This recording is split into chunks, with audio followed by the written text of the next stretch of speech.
parte de 44 da Corte Judicial de Primeira Religiosa para o julgamento dos réus. Martinho Lutero, João Calvino e Henrique VIII.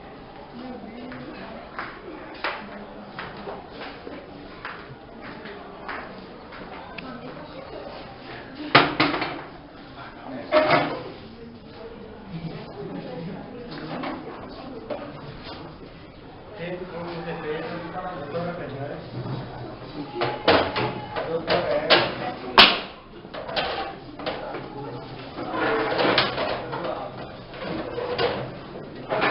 teve como acusação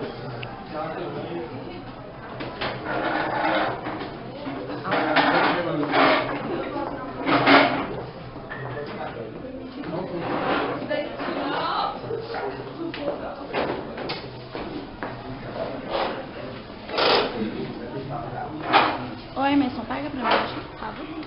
Coloca de baixo. Estamos aqui reunidos para proceder ao julgamento pelo Tribunal Adjudicaturário, submetido ao processo do artigo 052, 09, 003, 00, dígito 0, da Justiça Pública contra os réus. Previamente já fizemos o sorteio dos nossos jurados, os nossos juízes que estará avaliando o caso. Vocês, júris, irão avaliar a aprovação da reforma protestante. Damos início à nossa sessão. O poder eclesiástico e todo o poderio da Igreja Católica está se transformando num balcão de negócios.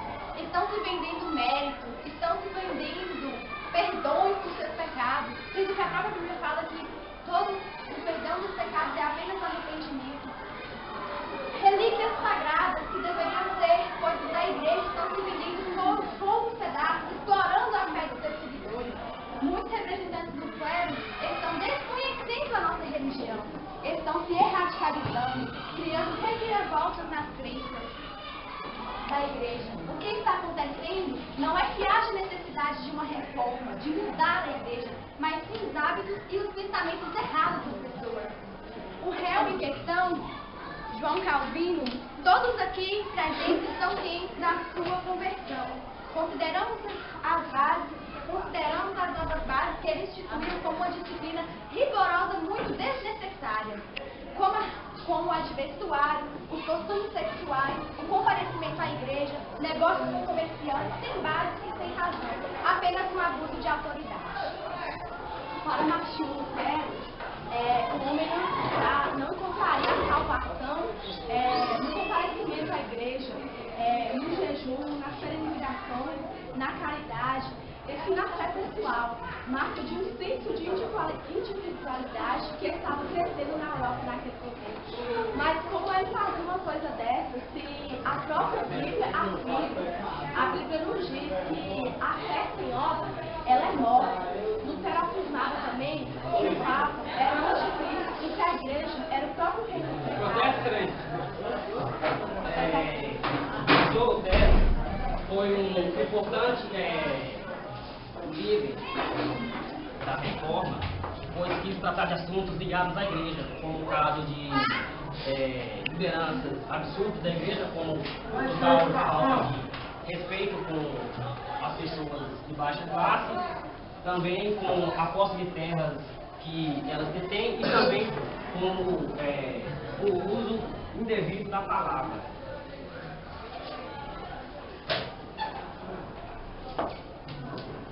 Meu cliente João Calvino era vítima de perseguições pela igreja, já que meu cliente era, acima de tudo, ele queria só a glória, ele buscava isso. Ele era atingido verbalmente pelos seus inimigos, como a pessoa que é obcecada por Deus, as pessoas o atingiam. O meu cliente, até fugir, teve que fugir. Ele era contra as certas coisas que a igreja começou a empunhar. O meu cliente era a favor que as pessoas pudessem ler a Bíblia, já que a igreja em si era uma igreja que enganava as pessoas. A clero era cheia de corrupção, fazia toda forma para ganhar dinheiro, iludia as pessoas pela sua boa fé.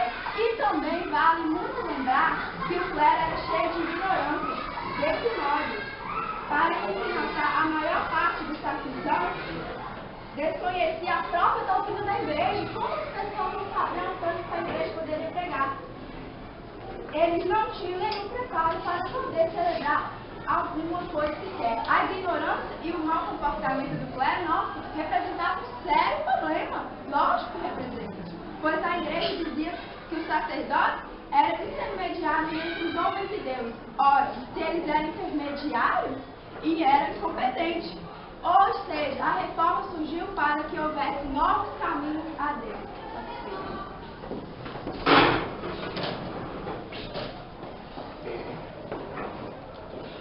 O pretexto usado por Henrique VIII para criar uma igreja anglicana e romper laços com a igreja romana foi a recusa do Papa para aceitar sua separação matrimonial. Então, ele certamente só apoiava uma reforma na igreja católica por apenas ter um objetivo pessoal, não por estar insatisfeito com seu casamento, por sua esposa não ter te dado filhos ou por ela ser espanhola, ou seja, ser de um país inimigo da Inglaterra. Ele visa objetivos políticos e não queria uma reforma nas leis das igrejas, mas sim algo que só favorecer. Ele criou uma igreja onde não era um papa que tinha poder, mas tinha a monarquia inglesa. Uma igreja onde os ingleses eram obrigados a jurar submissão ao rei e não ao papa. E os que resistiam à conversão eram executados. Assim o júri acha que ele tinha objetivos religiosos ou políticos quando queria uma reforma na igreja católica. Só queria tirar o poder do Papa, as terras da igreja, que eram desejadas pela nobreza catarina.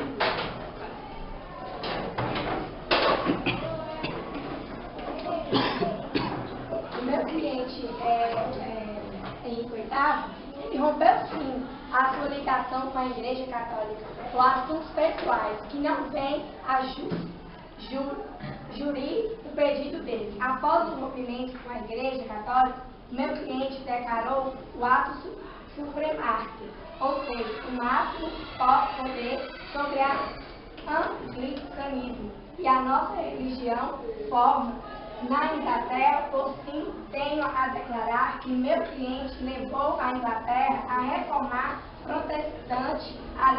Aliás, ele é a favor da verdade. Excelentíssimo cantor, eu gostaria de trazer à tona, eu gostaria de perguntar ao réu, João Calvino. Por exemplo, nós sabemos e estamos cientes dos seus 10 mandamentos que você criou, certo? Você tinha como objetivo, por acaso, apenas desandar toda a nação? Porque, excelentíssimo, analise para você ver. Os 10 mandamentos, eu tenho cópia de todos eles aqui. Você pode roubar se te favorecer, você pode matar se te favorecer, até mesmo adulterar, fornicação, as coisas principais que a Bíblia própria diz que não. Como a pessoa prega isso para os seus fiéis e está visando apenas os seus próprios interesses? Não é a Bíblia que eles estão querendo dar liberdade ao povo? Gostaria de chamar perante a Vossa Excelência o Papa Leão X.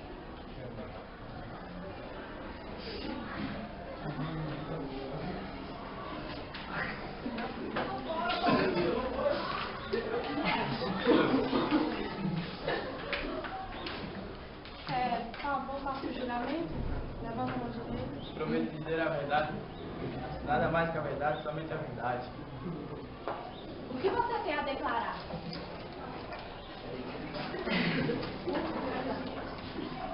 Eu, como líder da igreja, e sendo a supremacia do poder, eu tenho acesso às questões, leis e regras a serem votadas na igreja. E pude presenciar que nunca se foi questionado em hipótese o que eles querem reformar. E dentro da igreja, eu presenciei atos que não são permitidos, ao invés de tentar mudar o regulamento de leis decretadas. Deveriam seguir e reivindicar seus pensamentos, tendo como base a Bíblia. Tá bom. Eu sei que você tem o direito de intervir na igreja, mas o que você deve dizer sobre o poder das terras que a igreja tem? Não deveria ser destinado às pessoas de baixo porte? Vossa Excelência, gostaria de chamar a Júlia para a semana terceira de Catarina para o seu depoimento.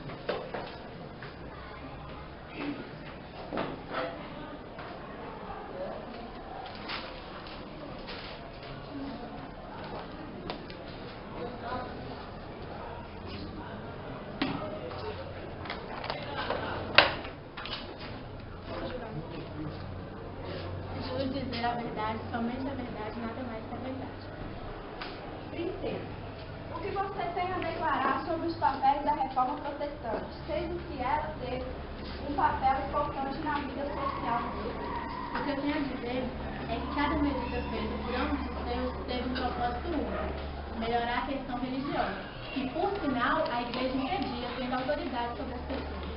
Considero, Vossa Excelência, a reforma protestante só queria melhorar as pessoas, ajudar as pessoas, porque era contra certos atos que a igreja católica fazia.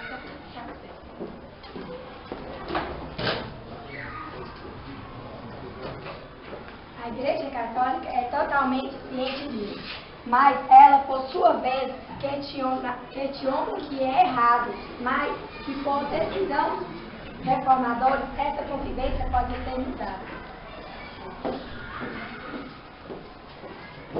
Trazendo à tona novamente a questão que o que necessita é um novo pensamento, é preciso fazer uma reforma nos pensamentos das próprias pessoas e não nas leis da igreja. A igreja quer trazer, gente, vocês têm esse vosso excelentíssimo tem que entender que todos nós sabemos que a igreja tem como supremacia a Bíblia. Agora estão pregando coisas nada a ver com a Bíblia. Você gostaria de que um filho seu, ou até você mesma, matasse, assassinasse se fosse para o seu bem? Se você fosse herdar dinheiro, luxo, poder, outra coisa que não concordamos é a predestinação. Conclusão, Vossa Excelência, com os argumentos e defesas alegados aqui, todos nós devemos entrar em consenso que a saída não é cada um achar que uma reforma é apropriada, porque se consenso entre os povos, sem falar que eles não cuidaram para criar novas seitas, e sim eles só querem favorecer os lados deles em querer. A solução é mudarem de atitude e seguirem a Bíblia, porque todos nós sabemos que o centro disso tudo é Deus.